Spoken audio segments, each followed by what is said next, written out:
Hello and welcome to another episode of The Greater Awareness Within with your host, Mr. Brian Powers of Healing Life Studios in Laguna Niguel. Brian, how are you doing today?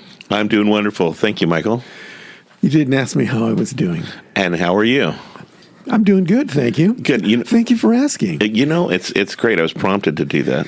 No, it just came to you. It was part of the greater awareness. It's like, I need to ask Michael. Kind of like a question, right? Kind of like a question. Well, I understand that we have a really exciting episode today. Something entitled, I'm Smart But Feeling Dumb.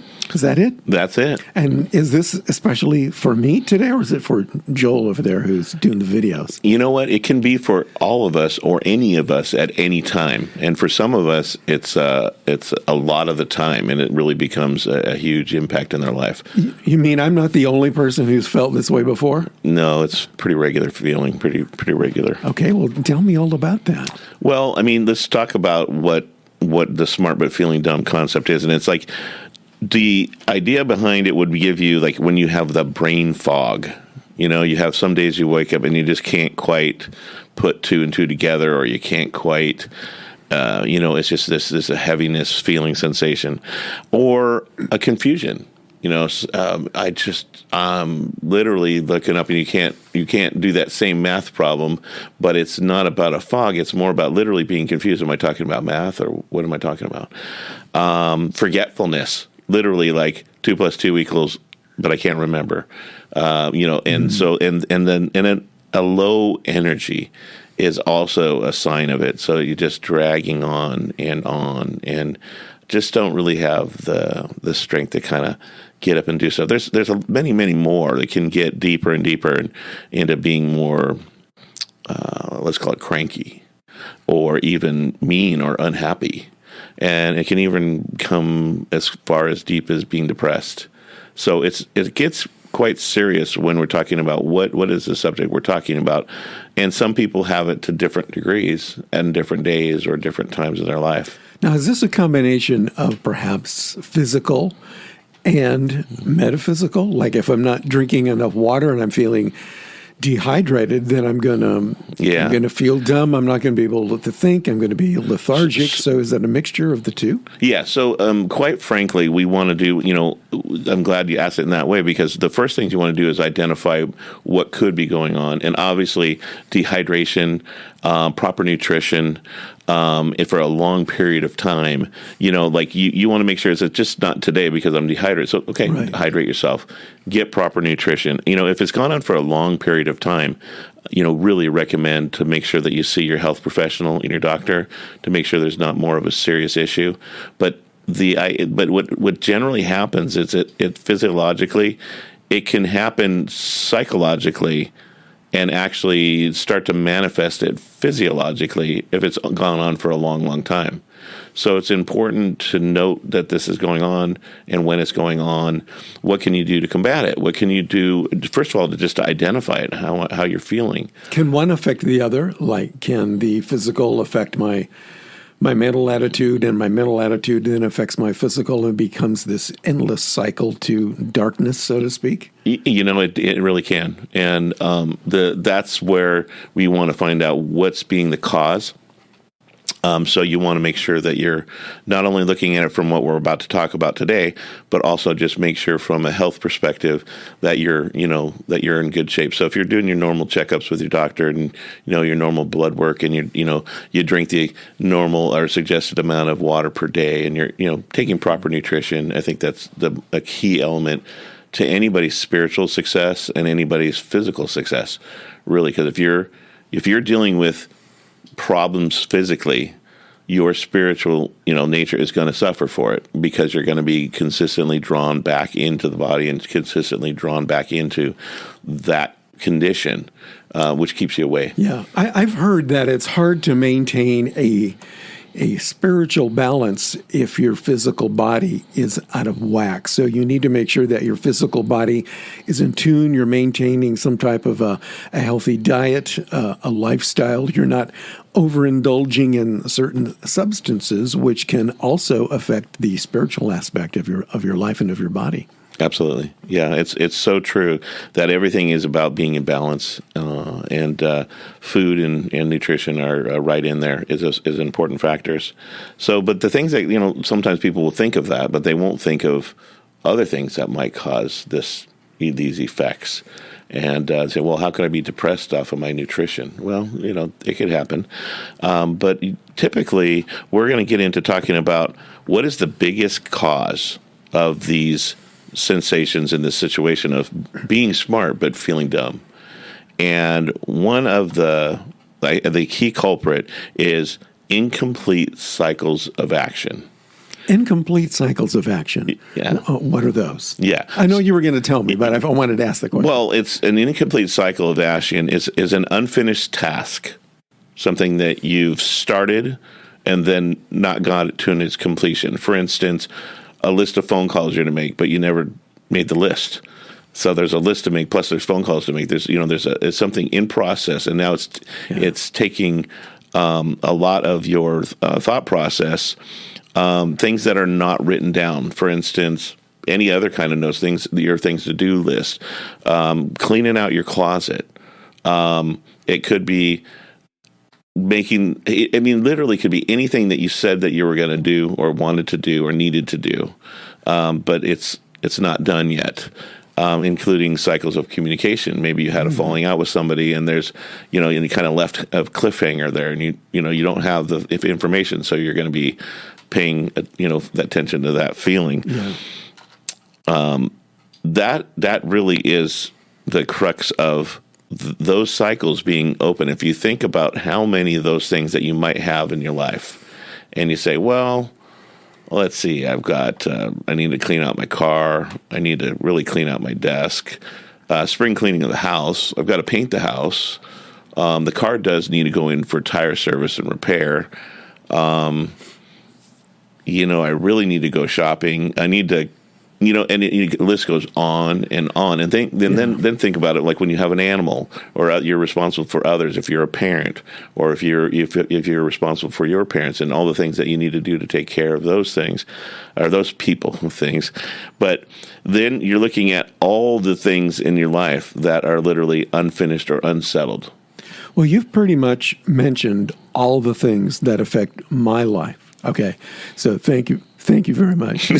Well, it's not. So how do I fix that? Well, the biggest, I guess the quickest way to start, and I want to make and I'll answer the question, but it disconnects you when you have all these things. It disconnects you from spirit. So it actually disconnects you from your core being. So it literally makes that confusion. It makes that connection and understanding confusing, brain fog, forgetfulness, lower energy, because you're working twice as hard just to remember things. Sort of like a computer with RAM, if there's a computer geeks out there. And, you just stuff in everything on the RAM, and pretty soon the thing slows down and doesn't work very well. And what's wrong with this? Well, there's too much open on the computer. There's too much open on your phone, and it won't work properly. That's really what we're talking about. Oh, that makes sense. I understand it that way. Yeah, from a digital nature. Yeah. The remedies and solutions, to this, the very first thing is to identify that you've got it, that this is what's going on, and make a list. How do I identify it? Maybe I'm just in a state of denial, and I'm going, yeah, okay, my closet's a mess, and whatever. I'm in a state of denial. I challenge you then to make a list of things that you'd like to have done, or that need to be done, or things that you've started. And you can even start with one list, things that you started that you haven't finished. I'll need a bigger book. Okay. So you start it, and it could be anything from a life thing, like I wanted to write a book, okay, to literally taking out the trash this morning. Well, it got as far as the garage, but it didn't get to the can, and those types of things. And one of the neat things is once you start getting it down on paper, is there's a little bit of sense of clarity comes back. It's your attention that is brought to these items. So we can break it down like an attention unit for each of these items that you have out there, and you have a limited supply of attention, right? And for each of these things that are out there, it takes one of those units. It takes one of those, and pretty soon that's what's happened is all those units are occupied. So you can't remember anything. or it's very difficult to remember things. I forget stuff all the time. That's if those things sound familiar, then this is likely going on for you. And then you just start to look around your house, look around your car, look around your personal workspace, think about things in your life, and everything from needing to go to the dentist, needing to get checked up with your doctors, those types of things. It goes on and on. So make the list. Make the list. That's key. And then prioritize the list. There's certain things that are emergency and certain things are maybe more capricious, but they're things that you thought of or things that you have considered to be important to you. So once you have that list on the paper, literally start to choose out certain things on the list that you're willing to do. Because honestly, the list is no good unless you're willing to do the things that are there. But the idea is that you want to cross things off that list. When you cross things off that list, you get the attention units back. And there's a feeling, a sensation, a palpable energy that is returned back to source, returned back to you, and it is now useful to now create and do something that it was intended to do. So it's kind of like putting those files in the trash can on my computer and hitting delete, which gives me more space in my mental and spiritual hard drive. Well, quite frankly, sometimes you'll find that, that was important at one time to you, but it's not. It's okay to complete the cycle in the appropriate manner. Meaning, if that thing that you started no longer has the effect or the need or the interest, completing the cycle might be putting it in the round file, literally tossing it out and deciding, okay, I can be complete with that. That's not important to me anymore. But if it's something that this is some things that needs to be done or things that have to be done, you can't say I'm not going back to the doctor or the dentist or, cleaning up or something like that, because you'd end up with a lot of other kinds of trouble. Yeah. So, and the idea is it's always open to add to the list, because what you want is awareness. What you want is the awareness on the things that need to be identified. Okay, that's cool. So now I've identified them. I've made the list. I prioritized. I have decided which ones I'm willing to do. Now what? Don't tell me. I actually have to do them? Yeah. Now comes the fun. That's the hard part. So the fun is now you just do them. And actually, if you look at it from a energetic standpoint, it actually does become fun. For most people that we've talked about and gone through this list, and some people have done this at some degree, but I mean, we're talking everything on the list. And every time you get to cross something off, you can get an acknowledgement. Think of it as the gold star from kindergarten or something like that. But the idea is it really gives you that energy back, and you cross one off, cross another one off, cross another one off. Oh, I've got to add one. That's for tomorrow. So make a list for tomorrow and put it on the list for tomorrow that you identified as some additional things. And sometimes you can say, I can knock 3 of these things out together. Because typically what will happen is if you don't make the list, you don't review the list, it'll be in your mind. And the mind has a tendency to go, oh, there's no possible way you're going to get all those things done. Don't put your mind on it. It gives me a headache. And so usually what happens is that you won't do it at all. You just drop it out and don't do anything. I'll go veg out or something like that, or go do something that doesn't take any attention units. That's usually what's happening. So let's say I've made this list. I have prioritized these things. I've actually done the work. I've got things crossed off my list. Okay. Am I automatically energized? Am I automatically, wow, I feel so much smarter and less dumb? And what can I do to maintain that? So does that mean I never have to do those things again? Something like, well, I took out the trash 3 weeks ago. I don't have to do it again. So how often do you have to repeat these things to avoid the cycle of feeling dumb all over again?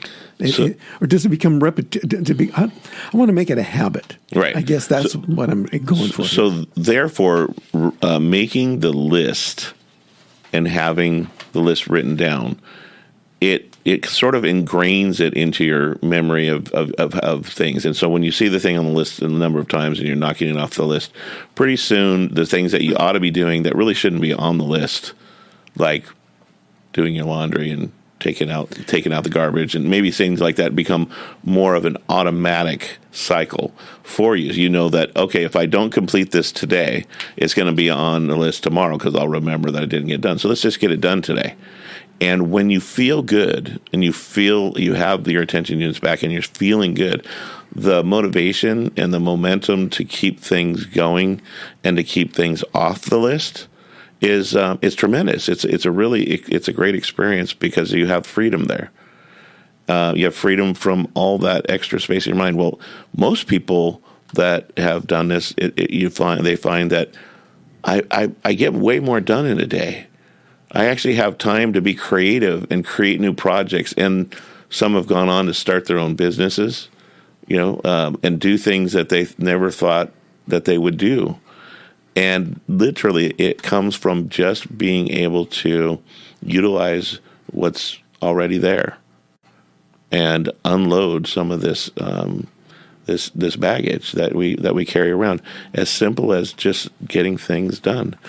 Oh my gosh, what a novel concept, Right. getting things done. I do want to go back and visit one thing you mentioned earlier, though, and it had to do with communication. For example, maybe what's bringing my energy level down and I'm not feeling on top of my game and I'm feeling less smart than I ought to be is because I am either miscommunicating or not communicating properly. Perhaps I've had an argument or a falling out with someone, a loved one, a family member, my spouse, the neighbor down the street whose dog keeps barking and he's driving me crazy. And so how can we use kind of the interpersonal communication thing to get rid of these, to complete these incomplete cycles? So I'm feeling really angry because this guy made me mad. What do I do about that? Okay, so what you're talking about actually is not a cycle of action, but it is a psychosis. It is something that's going on. I'm using a term that's not really in the spiritual realm, but it would be inappropriate to go there on this topic. Okay. But let's just say, kind of going into the idea of communication, you have somebody maybe that you were seeing, or maybe a loved one that's passed away, something like that, where you never didn't tell them something, or you didn't know something, and it kind of sits on you or weighs on you. And one way to kind of talk about incomplete cycles of communication is to write a letter to that person without the intention of sending it. All right? But write a letter that says all the things that you didn't say, all the questions that you had, and put it down on paper using a pen and paper.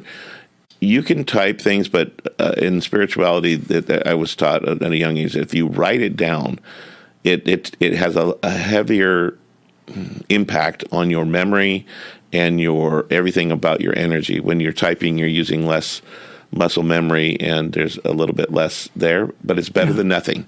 But definitely write it down and write that letter that states everything that's bothering you or anything that you wanted to say, and in your mind. And literally as send the information, send the love, send the energy to the recipient in which it was intended, and then allow it to be complete. It's not molding; it's down on paper, and now again, it's there. Sounds great. Monument. So before we go, do you have any parting words of wisdom? Well, I literally just got a call before we stepped into the recording studio about this very subject, about a panic and a chaos, and about an upsetting circumstances, and how do I calm down? How do I get a hold of myself, and how do I start to live more balanced again? And that was really one of the things that came up strongly was what's going on in your life, what's happening. Okay, yeah. I didn't have something real specific. their things seem to become, the things were crazy and then they calm down. But then it was like, okay, well, let's talk about your incomplete cycles. What? So if somebody has more questions and they'd like to explore this topic further with you, how's the best way for them to contact you? Well, the easiest way would be to give us a call in the Southern California area at 949-310-6115, or find us on the internet, on the web at what is our I believe it's healinglifestudios.com. That's right. That's right. Thank you. I just wanted to make sure if he was paying attention to that. Well, before we go, I do want to give a plug to our next episode, and that one is on friendships. Is that correct? That's right. Okay, I'm looking forward to that. So once again, this is Michael. I'm here with Brian Powers, your host of The Greater Awareness Within from Healing Life Studios in fabulous Laguna Niguel. We'll see you again next time. The next episode is on friendships. Thank you, Brian. Thank you, Michael.